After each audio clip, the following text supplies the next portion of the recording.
cocaine is being produced at greater quantities than ever.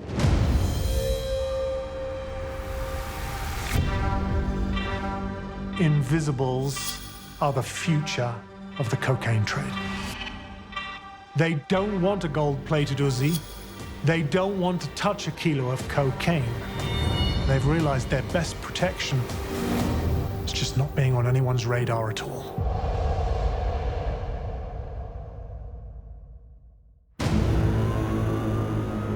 As long as there is a stockbroker on Wall Street who's willing to pay $100 to do a bump, there's going to be someone who's going to figure out a way to get it to him.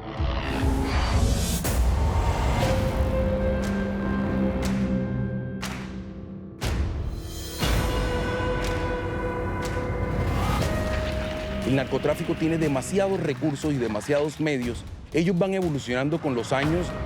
Narco trafficking has evolved into a transnational global phenomenon.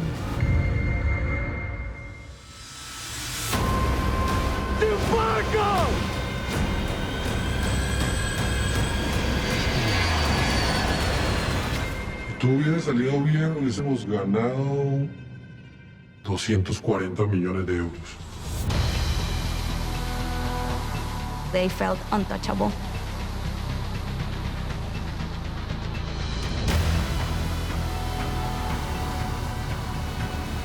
What the DA decided to do was to put in place an operation to get them. The disadvantage was the sheer scale of it. What the hell is in those bags?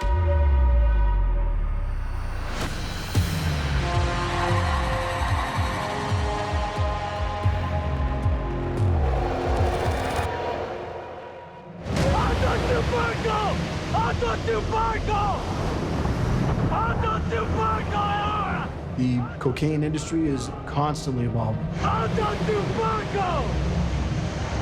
gonna be hard to get on. It's constantly adapting, it's constantly changing its methods.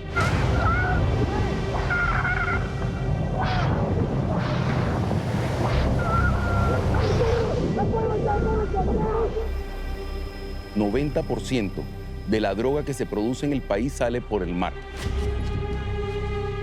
Y de ese 90%, el 80% de la droga está saliendo por el Pacífico colombiano.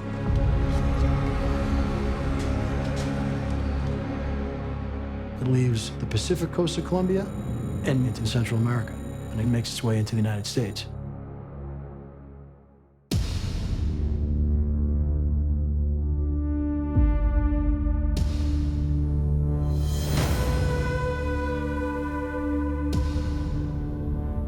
What is the real name of the man known as Gerald? Edison Washington Prado Alaba. He is responsible for having shipped into Central America over 250 tons of cocaine.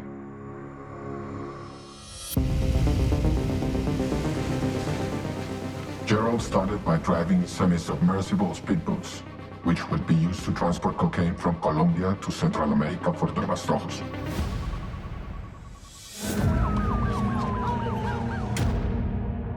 The Rastrojos are a criminal gang who rose to power between 2000 and 2010.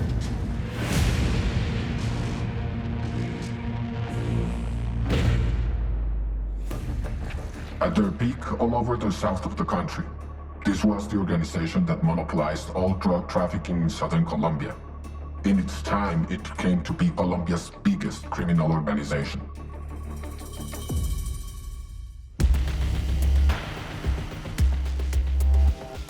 So when you say the term fast boats, it's a 30 to 40-foot boat, narrow beamed, and you can put anywhere between 500 kilos to 3 tons on that boat.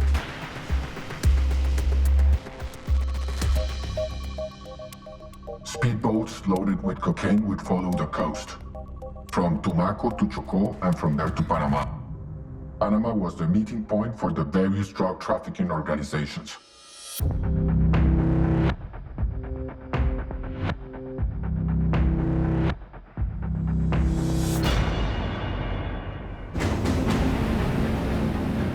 It's a homemade, almost submarine. It's semi-submersed in the water. The only thing that shows on the top of the water is the top of the boat. Painted like a blue-gray color, which matches with the sea.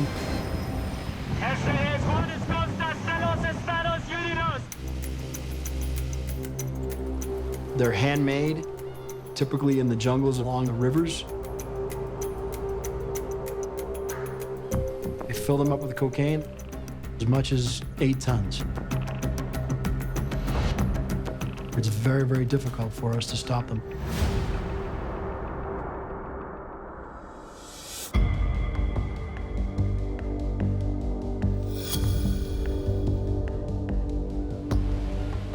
We just couldn't work out how a speedboat that was not designed to make it out of the open sea could get all the way to Central America. We started doing field work on the ground. We came across this alias, Gerald. So gradually, through stakeouts, following, phone tapping, we established Gerald had a fake Colombian ID and that he was actually an Ecuadorian drug trafficker. We had to prevent another Pablo Escobar from rising up. The investigation on Gerald started around the end of 2014, early 2015. Most of the Rastrojo leaders had been apprehended, so the gang was decimated.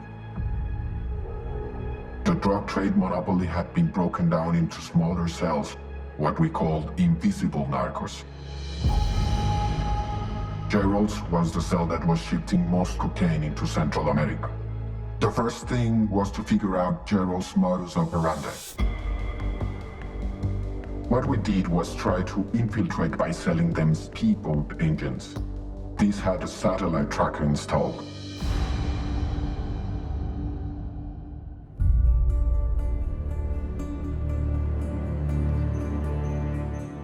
Gerald's idea was to use very large ships that would carry fuel, food supplies, spare engines, personnel, and mechanics. He placed those ships as strategic points out in this open sea. So these were like refueling points, service stations. With just 2 or 3 stops at these service stations, they would be able to reach their destination, the Central American coast. Over the course of one night, he might send out between 5 and 10 boats, each one of them carrying between 700 and 1,000 kilos. He brought a high level of technical complexity to drug trafficking operations. He would use search buoys, GPS, and that meant shipments never got lost.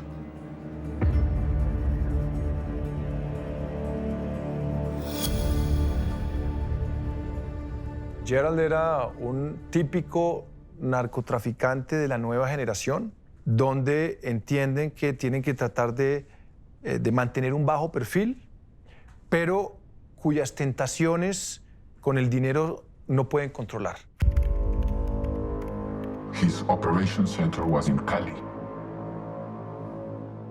In Cali, he'd pretend to be an important businessman involved in cattle rearing, fisheries, and property development. He had a whole facade, and his aim was to blend in with Cali's high society for them to welcome him in. So he had the money to do this, but he didn't really have the way in. That was his challenge, to break into Cali's high society. So we tried to give him, to provide him with the type of woman who would supply this need of his. That was how we selected a woman from our department. A woman who looked like she belonged in high society. And then we sent her to one of Cali's most prestigious gyms that Gerald would visit from time to time. The idea was that she would seduce him. This woman attracted Gerald's attention and eventually they got to know each other. That made Gerald think this could be the opportunity to access Cali's high society through this woman's undercover identity. A woman who could facilitate his access to what he was after.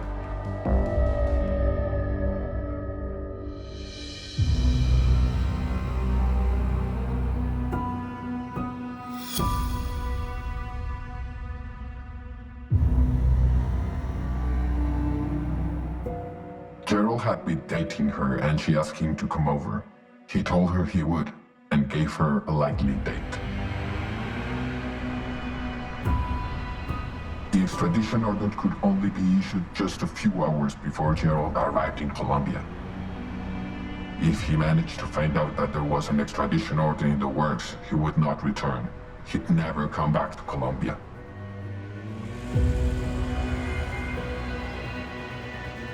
He checked there was no extradition order, and that's when he accepted the proposition to come back to Colombia and meet with our undercover agent. And that was when the Criminal Investigations Department apprehended him. That was when we captured Gerald.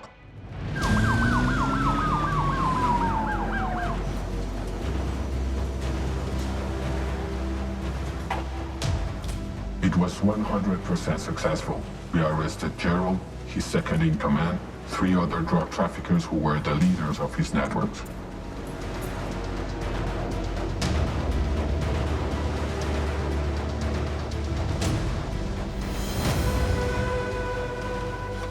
One was Rocho, the head of the production.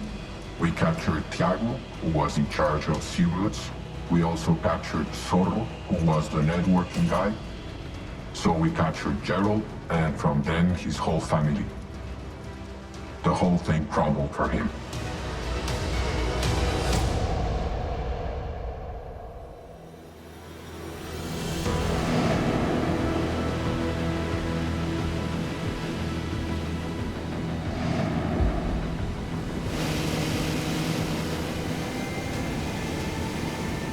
The vast majority of cocaine that enters the United States enters through ports of entry on container ships. Only a fraction of the containers on container ships are really closely inspected by the authorities. These container ships are massive, and they contain hundreds of very large containers. And remember, at $25,000 to $35,000 per kilo of cocaine, a couple of tons hidden amongst the nooks and crannies of a massive container ship represents millions of dollars of proceeds for the narco traffickers.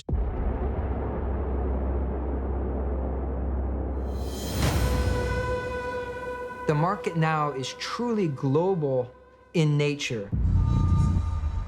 Narco traffickers are in fact looking more and more to Europe, to China, and as far away as Australia, because there is less exposure and there is much greater profitability.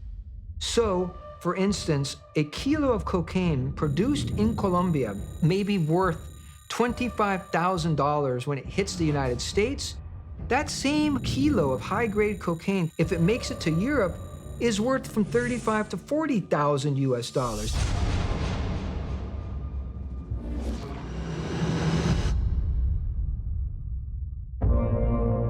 There is an evolution in how planes have been used in the traffic of cocaine. In the 1970s, it was a free-for-all. There were hundreds, if not thousands, of illegal flights into the United States every year. El Chapo,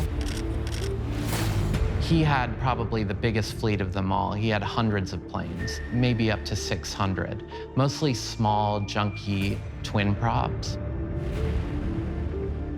Narco traffickers have more recently begun to use very expensive, very fast Lear-type jets. Todos estos vuelos eran ilegales y eran secretos. Esta vez, la gran diferencia es que lo hacen desde los grandes aeropuertos, con tripulación legal de lujo, con aviones de más de 70 millones de dólares. They're often treated differently because it is assumed by security forces that they are owned and operated by ultra-high net worth individuals. Empezamos a documentarlo a esta nueva modalidad de enviar cargamentos de coca en lujosos narcojets, cargamentos que se contratan en el exterior y que aparecen con itinerarios legales. Estoy segura que en este momento está saliendo un narcojet de Colombia.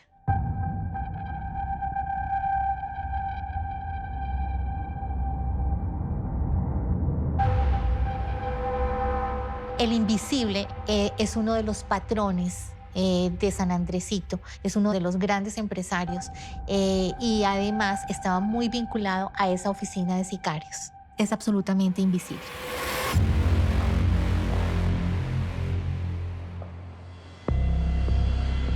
I'm Ian Truby. I'm a principal officer with the National Crime Agency stationed at Heathrow. In the 10 years I've been in this role, I've never seen an attempt like this.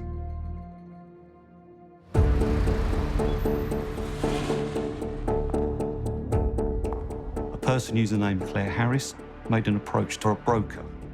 They don't have aircraft of their own, but if someone wishes to hire a private jet, they would make all the necessary arrangements for you. Claire Harris requested them a flight from Luton to Bogota in Colombia on the 8th of December, returning from Colombia on the 10th of December, arriving into Farnborough on the 11th of December. The charter was £128,500, and that was paid in cash by Claire Harris and an associate of hers known as Andreas. We haven't positively identified either of those people. It's a hypothesis that the December flight was actually a test run. They were just seeing if this method would work.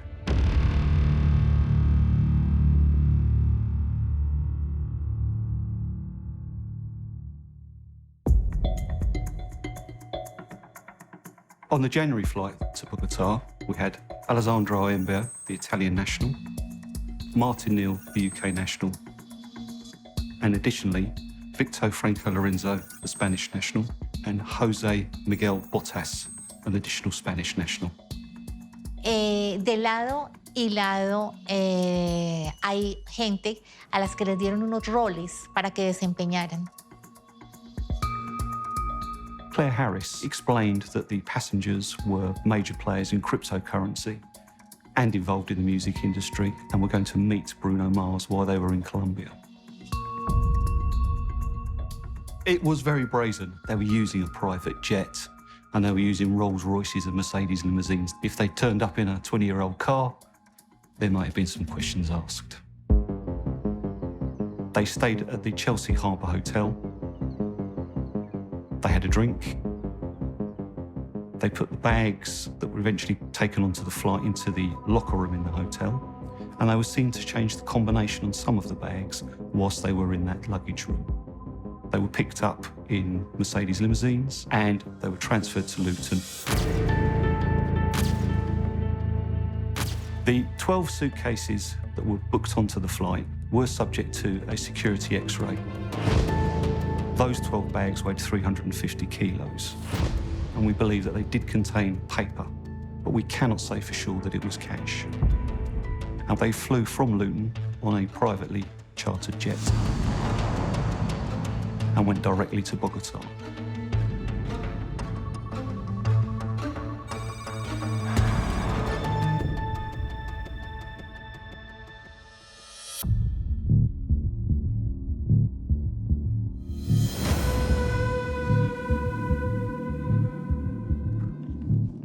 Otra de las fichas clave dentro de esta red fue una mujer que trabajaba desde hacía mucho tiempo en la empresa de Charter.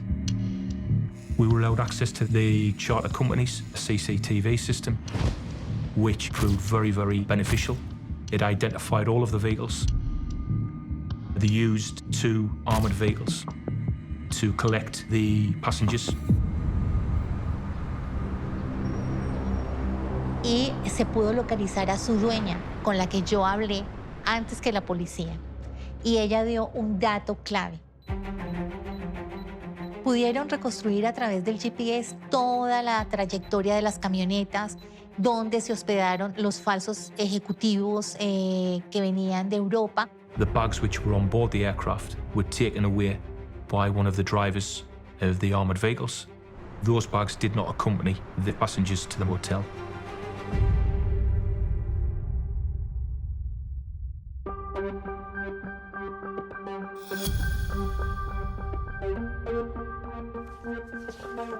Alexander Arias previously worked at Bogota Airport for a number of charter services, so he knew the system inside out. His knowledge of how forward operating bases work and managed was certainly of great benefit to the drug trafficking organisation. He began to organise everything from an apartment which was close to the airport, and this kind of became the centre of operations.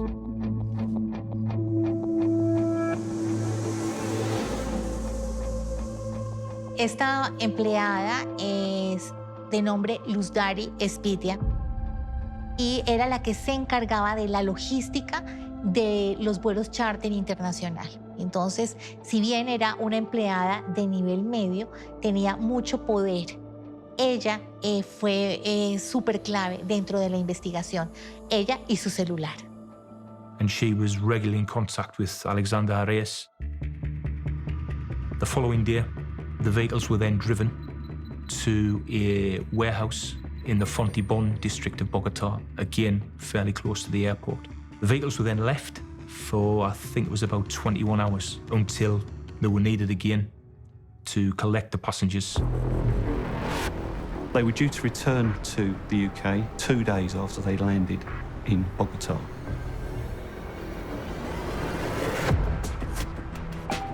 The passengers who arrived in Colombia, they were collected from their hotel, taken to the charter,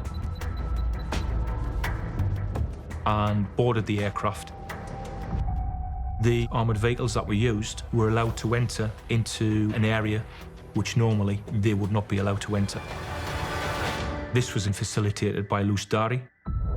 Una de mis fuentes periodísticas me filtró una imagen del video en el que se ve a un supuesto policía antinarcóticos con un perro que estaba revisando las maletas.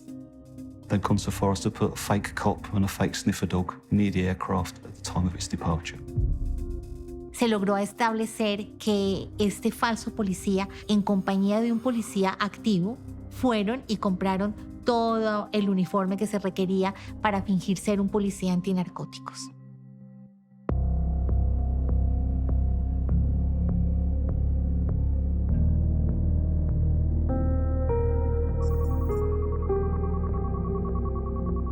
Farnborough is a small airfield in the southeast of England. It doesn't carry scheduled flights. It's for private jets, executive jets, that type of traffic. The controls around the private jets are different to the commercial airlines. The controls are far less formal. The narcos are smart, and they saw the opportunity there. The border force officers on this occasion decided that they were going to look in the bags.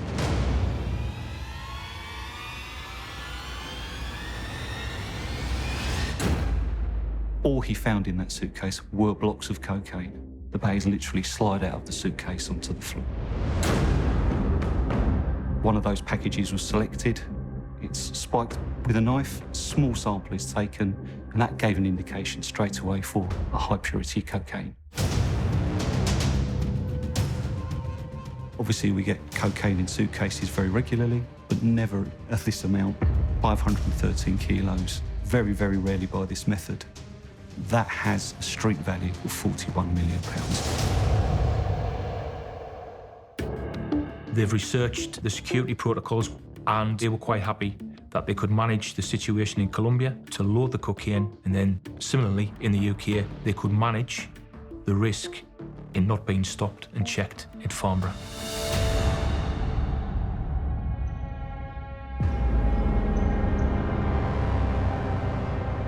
Los rostros y las personas que conocemos son de las estructuras más bajas, la base. Pero los grandes dueños de la coca, los grandes lavadores, siguen invisibles. El invisible, en el caso de los narcojet que cayeron en Londres, un importante empresario que sabemos que tiene vínculos con un grupo paramilitar. Sabemos que tiene socios muy poderosos que tienen en Bogotá, pero él posa de empresario legal, puede intimidar fácilmente para que no sea delatado. Las autoridades lo tienen plenamente identificado, saben quién es, pero el pacto de silencio que hay en torno a la salida de la droga ha impedido que los que están capturados testifiquen en su contra. So the people involved in flying the cocaine back to the UK, despite this being a really brazen attempt to smuggle the cocaine into the UK, I've no doubt they probably thought they were going to get away with it. They would fit my definition of being a mule. These people were not going to realise the profits from this. They were going to be on some kind of fee, a few thousand, not tens of thousands, certainly not hundreds of thousands. The Colombian investigation was a very fast-moving, excellent example of international collaboration. In 23 days, the Colombians arrested 6 people. This dog is still wanted.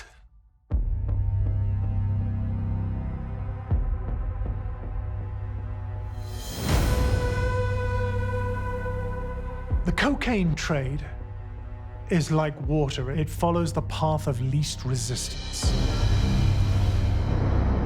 And what organized crime likes more than anything else is corruption.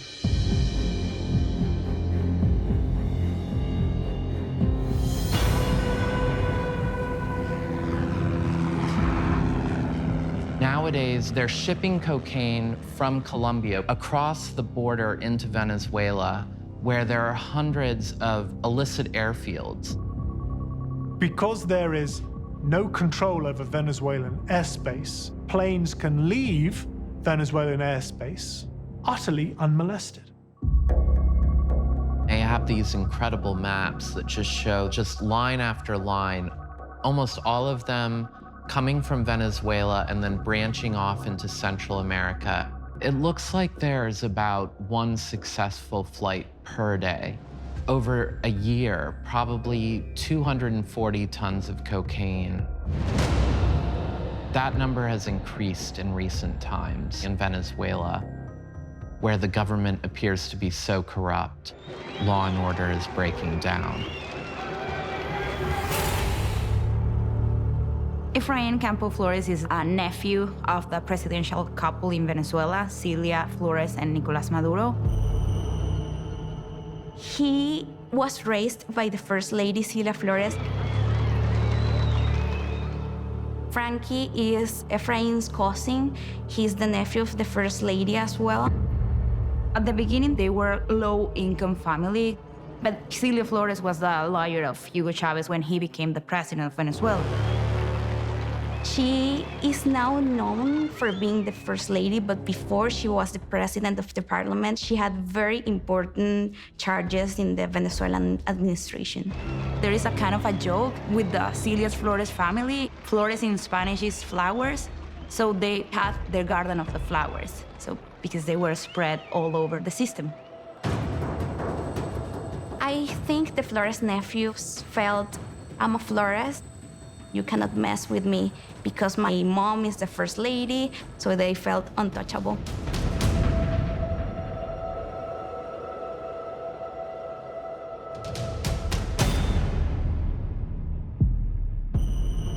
He told the DEA agent this whole story about the nephews of the president of Venezuela trying to smuggle cocaine into the US. El Sentado wasn't able to record the meeting with an authorized device from the DEA, but he got a picture. What the DEA decided to do was to put in place an operation to get them.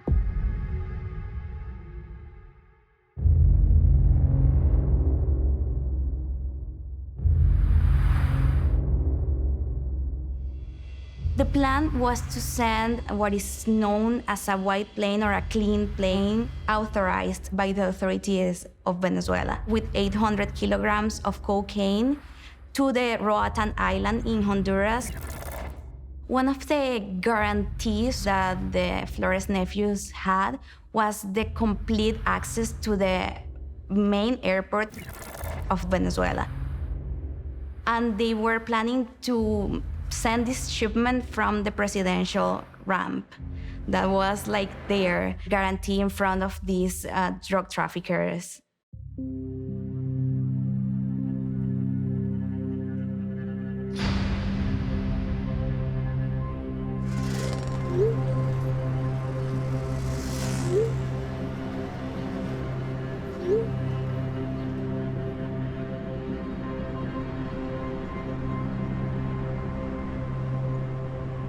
Vi a conocerlo personalmente, ustedes es un placer, hermano. Estamos bastante en Sinaloa, pero nosotros trabajamos desde Haiti. Yo trabajé en Venezuela, yo soy de la vieja patria. Y yo tengo 30 años, yo tengo 30 años, yo tengo trabajando en todo esto, tengo 18 años. Nosotros hemos hecho gracias a Dios, para mí, platita. The confidential sources of the DA and the Flores nephews, they had 3 meetings in Caracas. Nosotros estamos hablando eso del aeropuerto principal del país. Pero nadie puede jugarse eso normalmente porque no tienen lo más sagrado que usted tiene, la salida blanca de un aeropuerto. They really felt untouchable. They were flashy. A flashy life with luxuries. The confidential source for the DA noticed that Efrain Campo had a huge Rolex, a Rolex Judgemaster 2, valued in $43,000. Mi reloj, nada, me gusta así porque para mí, un hombre con un buen reloj no puede invertir. Yeah, I mean, for a watch, it could be the down payment for a house. The second meeting between the nephews and the confidential informants is where they discussed how the money will be used to finance the campaign for Celia Flores.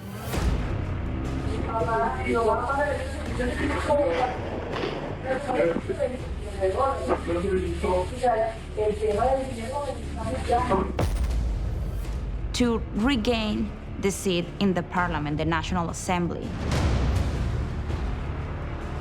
The third meeting, Efrain Campo brings the brick of cocaine.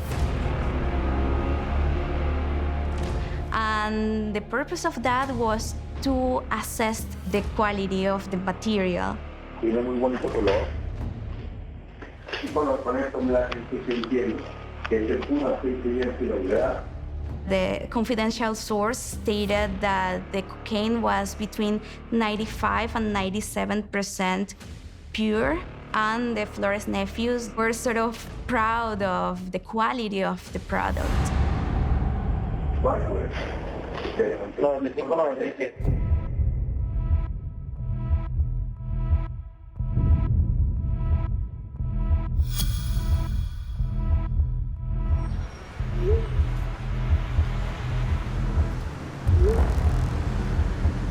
The meeting in Haiti was set up by the DA. The nephews were thinking that they were heading to Haiti to get a big suitcase with $10 million on it, just as a down payment for the first shipment. The DA chose Haiti because Haiti was open to cooperate with the DA. They could just transfer the custody from the local police to the DA directly without passing for the Venezuelan authorities.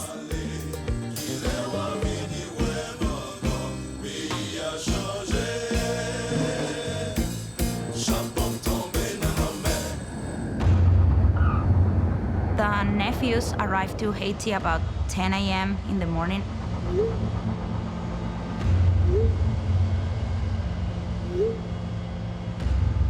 They were picked up by this DA informant. They went to the hotel where they had a meeting for about an hour. En Vancouver, 55,000. Y en Ottawa, 80,000. ¿Se imagina? They started to discuss the last minute details. After that, the confidential source left the table to pick up the money. Then he sent the signal to the DA agent.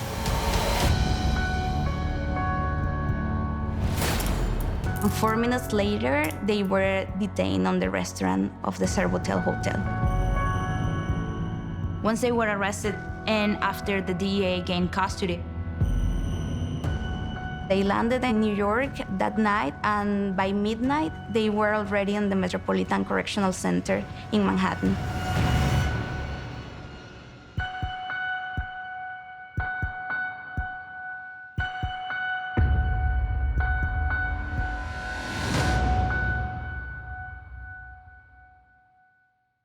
Usually, El Sentado was surrounded by bodyguards.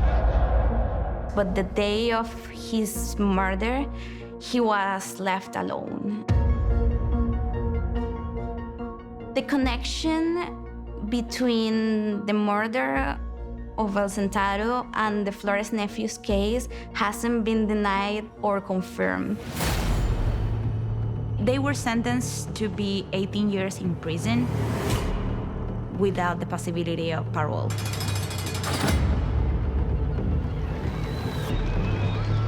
We have a mafia state in Venezuela, utterly corrupted by organized crime. And this isn't just that the cocaine trade from outside corrupted the regime, they corrupted themselves from within. And it has led to a complete loss of faith in the viability of not only that government, but of Venezuela as a place to bring up your children. And so now we've seen anything up to 4 million Venezuelans have fled their homes. It's just another aspect of the damage that systematic organized crime can do. The Venezuelan government was totally silent. And of course, the authorities never started any investigation. I think that the fact that two persons that they think that they can do whatever they want just for having a last name says everything about the state of corruption in Venezuela in this moment.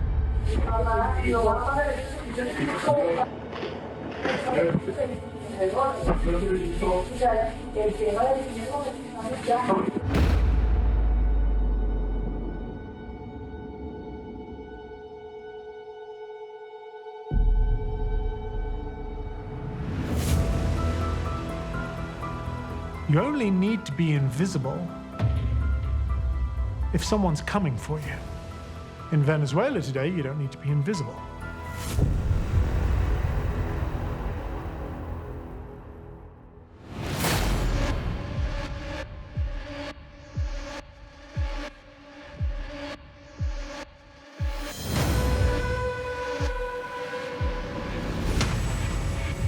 .727 in Mali. It's one of the most audacious. It was tons and tons of cocaine.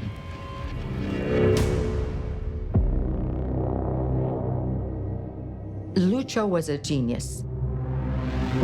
Lucho was part of what has become the new generation of how to run drug businesses in Colombia. Previously, there were massive cartels. The more people directly involved, the greater the risk. Lucho decided, I will outsource. When you see the amount of drugs that Don Lucho moved, absolutely one of the biggest drug traffickers in the last 10 years, hands down. The estimation is close to 1 million kilograms of cocaine.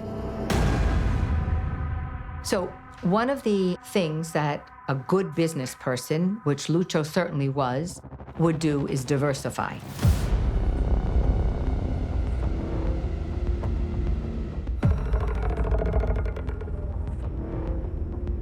Esa idea siempre surgía por alguien que alguien lo proponía. Alguien hacía una propuesta, alguien venía de la organización y proponía, mira, tengo un avión para transportar droga hasta África y allá tengo quien lo reciba.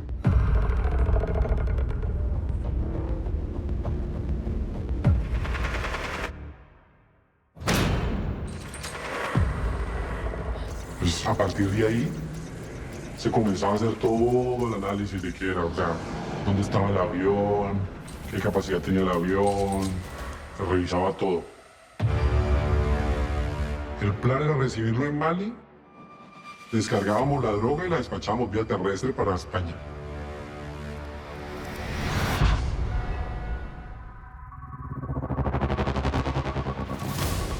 The transatlantic route between South America and West Africa seems to have really become a thing in the 1990s and especially the 2000s. Whole countries in Western Africa have simply become narco states because of the amount of money involved. Once the drugs are unloaded in Africa, They're put on trucks, and there are plenty of overland routes that are just completely beyond the governments of the region and beyond the law. And then it looks like the drugs are smuggled, probably in boats, across the Mediterranean into Spain, Italy, and France.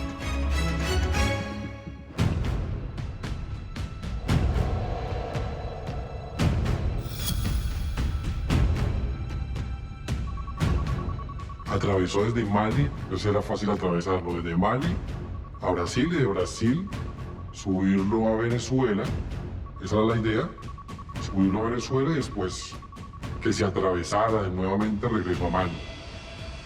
Pero como el avión no tenía la capacidad de vuelo, la autonomía de vuelo desde Venezuela a Mali, nos tocó mandarlo a arreglar a Panamá.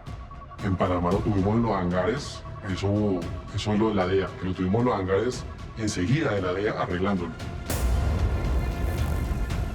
Vimos nuevamente para Venezuela. En Venezuela se cargó de droga y se despachó nuevamente para Mali.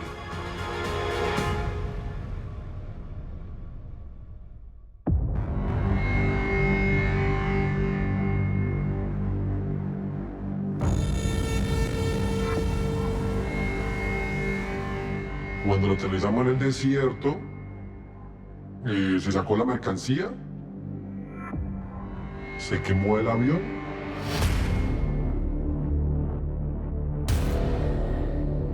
La mercancía estaba al resguardo, me tocó guardarla y dejarla en una bodega guardada porque las autoridades francesas, las americanas, las inglesas, detectaron que había aterrizado un avión en Mali y pensaron que ese avión era armas para Al Qaeda. Entonces tocó dejar el cargamento ahí quieto hasta que se calmaran las aguas.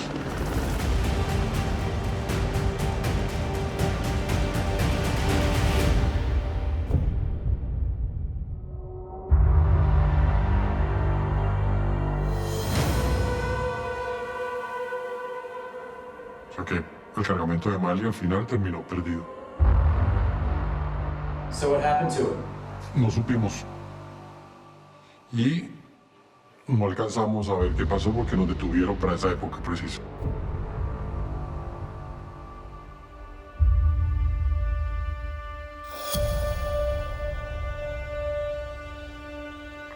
Si todo hubiera salido bien, hubiésemos ganado 240 millones de euros.